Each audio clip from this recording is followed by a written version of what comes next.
आणि गर्भपिशवीच्या शस्त्रक्रियेदरम्यान निष्काळजीपणा झाला. धुळ्यातील शिरपूर शहरातला हा धक्कादायक प्रकार आहे. 2 डॉक्टरांच्या विरोधात या संदर्भात गुन्हा दाखल करण्यात आलाय.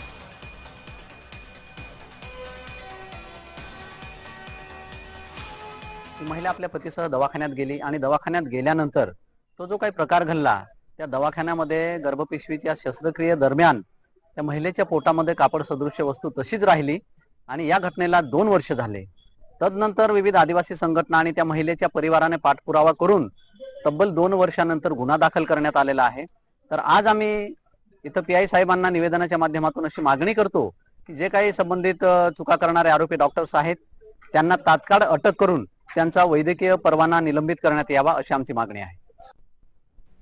त्या संबंधित डॉक्टरांनी जास्त पैशांची मागणी केल्यामुळे त्यांनी तिथे ऑपरेशन न करता दुसऱ्या हॉस्पिटलमध्ये गेले आणि हा प्रकार त्या हॉस्पिटलमध्ये त्या डॉक्टरांनी निष्पन्नास आणला की तिथे सोनोग्राफी केल्यानंतर त्यांना कळालं की ह्या बाईंच्या पोटात कापडासारखी वस्तू राहून गेली.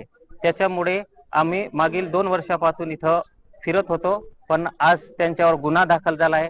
परंतु त्या सदर आरोपी डॉक्टरांना तात्काळ अटक करण्यात यावी आणि त्याचा वैद्यकीय परवाना रद्द करून त्यांचं हॉस्पिटल बंद करण्यात यावे एवढीच आमची मागणी आहे.